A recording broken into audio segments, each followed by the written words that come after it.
Go ahead. My name's Jennifer Stinson. I'm a scientist and nurse practitioner at the Hospital for Sick Children in Toronto. Do one more time, but speak up a little bit Okay. more, and with a little more energy. And then Okay. just continue Keep looking at there. the camera. Yeah, Okay. so we have a little leeway to cut. I know. Okay. And give me a big smile. Start off with a big smile. Okay. You're talking to kids, yeah. yay. My name's Jennifer Stinson. I'm a researcher and nurse practitioner at the Hospital for Sick Children in Toronto. All right, let's do it one more time. Make sure you don't look away, okay? Okay, at the end I did? Okay. Yeah, I did. Okay, one more time. Go ahead. Hi, my name's Jennifer Stinson. I'm a scientist and nurse practitioner at the Hospital for Sick Children in Toronto. I won't. That's in the open. Yeah, so one more time. Okay, this is painful. Well, Okay. we can, you know what, we can. No, it's okay. I'll do it again. We'll try one more time. Okay. Go ahead. My name's Jennifer Stinson. I'm a scientist and nurse practitioner at the Hospital for Sick Children in Toronto. Oh, you looked away again. That sounded perfect. Okay. That's not perfect. One more time. One more time. My name's Jennifer Stinson. I'm a scientist and nurse practitioner at the Hospital for Sick Children in Toronto. Perfect. Good. All right. All right, let's do the interview. So I'm ready, and I'm ready. Okay, I shouldn't have moved. That's okay. Okay, am I okay? So now you can look at me. Okay. Eye lines are good. Eyeline's So good. I'm good where I'm standing. Yep. So how are you? I'm okay. I'll be better when this is done. Yeah, no, this will be easy. It's going to Okay. be quick. It'll Yep. be painless, and Yep. we're educating Kids. the next generation of Yep, scientists. exactly. So tell us a little bit about, what you do here on a day-to-day basis. Okay. Like, what is your day like? Yep. Whenever. Yep. So as a scientist here at the Hospital for Sick Children, my job is really to address questions that are important to children and their families. And my particular interest is using technologies to help children in terms of assessing symptoms like pain and also developing novel interventions to help manage symptoms such as games. Sorry. That was Okay. actually a perfect Okay. introduction, and to help me segue into the Okay. next bit. So why don't we talk about some of the applications that you have created, such as the pain app. Okay. So if Do you want me to tell you first about why games would be used Yeah, with we're kids? gonna get to that, Or you're but going to if get that? you- Okay, yeah, but sure. if you- I would love to know why did you create this particular app? What was your inspiration? Okay, for Pain Squad, you mean? Yeah. Okay. Pain Squad, yeah. The app I created called Pain Squad really came about because pain is one of the most distressing symptoms for children undergoing cancer treatment. And right now we don't have many tools that are really good to help us track pain and provide information to the doctors about the pain experience they're having. So together with a company, we developed Pain Squad, which really puts the kids as sort of detectives in a police squad to uncover clues about their pain. We actually built a reward system using characters from some of Canada's top police movies, Rookie Blue and Pain Squad, to help engage children to complete these reports, because these are kids that are undergoing treatments that make them feel sick and unwell, and so we were really concerned that they wouldn't complete the diaries. And by putting this gamification in, where they could start out as a rookie in the police force and move up to the chief of police, that really inspired these young kids with cancer to want to actually complete the pain diary. And how that helped us as clinicians is when we got that information, we could see much better what their pain was like, what it was due from, and how best we could probably treat that. There's Okay, always gonna be too a pause long? for- no, Oh, okay. No, it was Okay. great. We have to have a pause. I have to have a when we pause talk. so that we can cut. Cut. 'Cause Yep. So it's not like just think of it as a conversation Right. with a delay Okay. on my part, so I don't interrupt the editing process.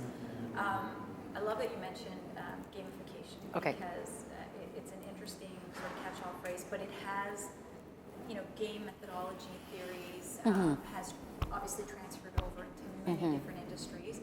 When did you discover, because I mean you're doing so much in terms of taking those methodologies and implementing it into what you do, helping kids, recognizing, MedEat and all of this stuff. Like, when did you discover that, this is something that we should really be focusing on? Yeah, so this concept of gamification, where you take sort of the theories and the mechanics behind games and sort of translate them into healthcare tools for children, sort of arose with Police Squad, because I knew these kids with cancer would not feel well, and no matter how colorful we made the app, it wouldn't engage them to complete this. And before, we used to actually incentivize people to complete diaries for studies by paying them. And I wanted to get away from that. So the company that we worked with, we were problem solving around this issue of compliance. And that's where this concept of gamification is. How could we get them as characters in Police Squad to uncover clues about their pain and be incentivized to keep tracking their pain over time? And so that's where that concept of moving up the ranks came about, and using those inspirational videos from the police shows. A lot of the kids told us they'll go back in just to watch those videos in the app. That's fantastic. So how was the learning curve for you? Because this is a different industry, like you're in that Absolutely. world. But, so how was that for you, engaging, learning, and implementing? How was that process for you? Yeah. So as a scientist, in terms of my training, I actually had no formal training in sort of e-health technologies or gaming. And so what I've really done is I've taken the research questions and then partnered with programmers, gaming companies to develop these applications and learn the methodology. They learn about the healthcare problems, and we can bring some of the solutions to that, and they can help in terms of the technological solutions and gaming elements to make these really novel tools to engage young people. I know you're going to demonstrate a little bit Yep. later the products that you have, but do you have anything else that you're working on? Like, is this going to be Yeah. an ongoing sort of evolution of your Yep. role here at the hospital? Yeah. Yeah. So other things that my lab's working on here at Sick Kids, we've actually just partnered with a gaming company up in Sault Ste. Marie called Algoma Gaming for Health to build a game for school-age kids that are 8 to 11 years of age who have arthritis. And this game, actually called Arthritis Invaders, allows kids to learn about the symptoms of arthritis, which are pain, stiffness, and fatigue. And they can actually battle those symptoms in the game by using strategies that they would need to learn, such as using warm packs to help with a swollen or painful joint, exercising and why that can help with swelling and painful joints. And it was a great process of working with this company, because we also engaged the young children that had arthritis in the game development. We originally thought we were going to build a virtual pet game. And as soon as we got these kids in the room, they said, that's not going to work. And we had to come up with an epic battle, and that's why we now have Arthritis Invaders as the game. And if it hadn't been for those kids being involved in co-creating this project, it would have been totally different, and it probably would have failed. It's amazing. I love how you have the kids involved. I mean, because that's Yeah. your audience. So Yeah. what was that like, working with the kids? That whole process, how was that? Yeah, I actually really believe that we should be involving kids in the development of all these types of applications. For example, before we even build anything, we actually go to them and say, what are the issues that you're having with living with arthritis? And would a game or a app be the solution to that? Just because we can build games and apps doesn't mean they're the right solution to address healthcare problems for children. But in this case, they did think that games or an app would be the way to go in terms of helping them manage their chronic illness. So from that experience, we're obviously working so closely with kids, you really put yourself out there and find out what else is going on in the industry, thus discovering Yep. Medi, which is fantastic, because there was a hospital in Calgary. Calgary, Yep. and they're the only ones that are, they're the ones that started in Canada. They started it. Yeah. So how did you even find these people? And so how did you discover Medi? Yep. And what was the steps to bring it here to one of the best hospitals, the best Yeah. hospital in the world? Yeah.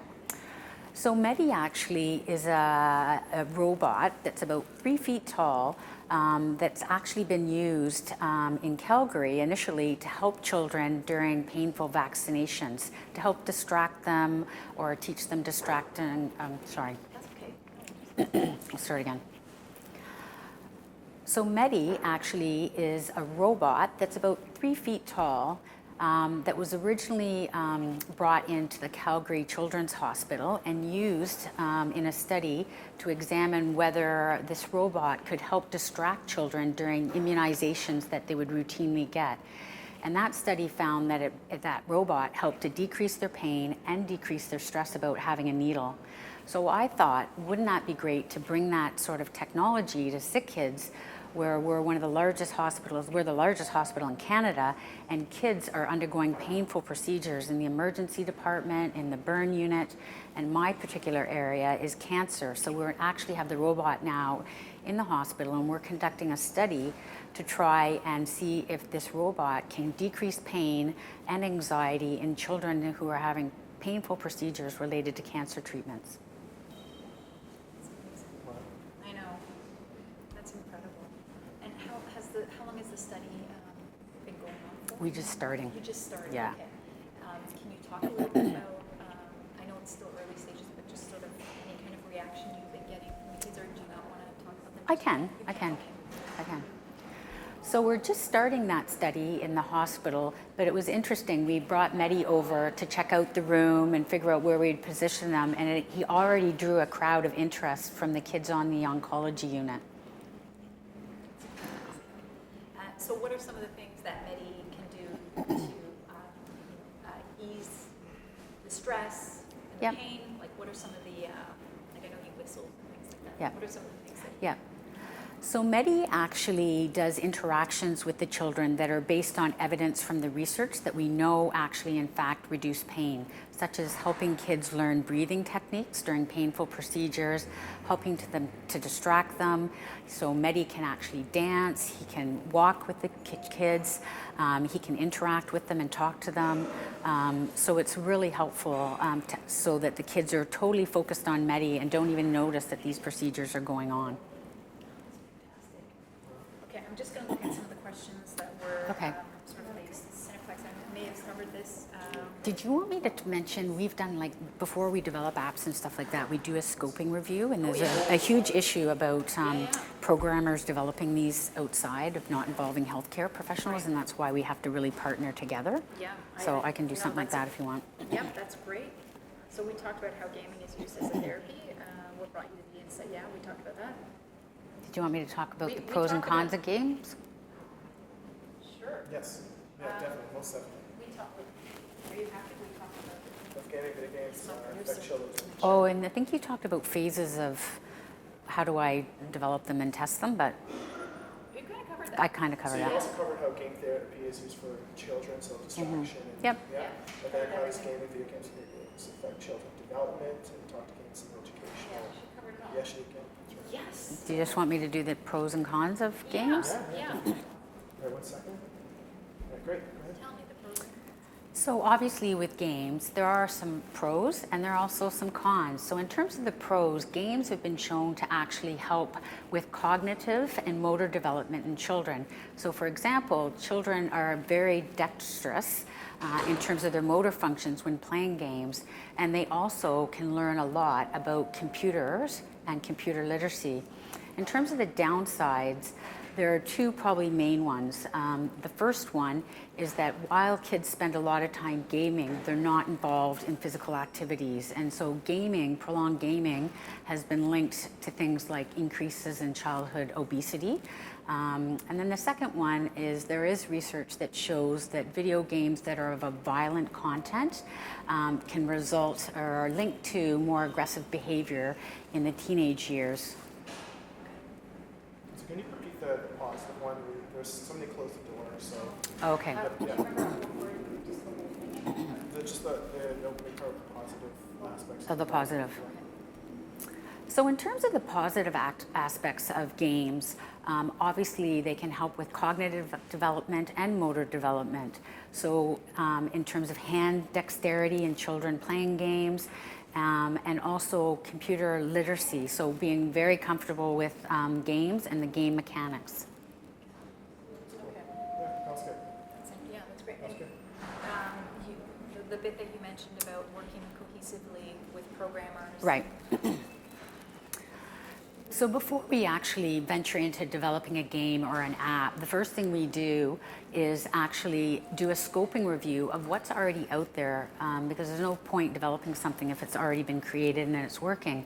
So we did that before Pain Squad. We did a scoping review of all of the pain apps in the health store. There were just under 300. But the most interesting findings were the majority of them were developed by programmers without any involvement by a healthcare provider or clinician. Most of them were not evaluated in any sort of scientific way to say, do they actually reduce pain and improve physical functioning in people? And so I think it's really critical. This review has helped me realize how important it is for those developing games and apps for us to partner together to create really novel solutions that are really going to make a difference in the lives of children. Yeah, that's great. I think that was good. That was perfect. Okay. Yeah, that was great. Is there anything else you want to add to that? I think we've covered everything. No, it was good. Okay. Do you think I need to No, retake your anything? key You guys messages got? were great. Okay. You were bang on. We It's- covered everything yeah. that we needed to cover. Okay. Is there anything you might want to add about, maybe talk a bit about walkthrough about what the robot is doing? Or, we could probably shoot that Okay. while the robot's Do you want doing to it. shoot the robot over here, Yeah, or maybe we can put the let me table introduce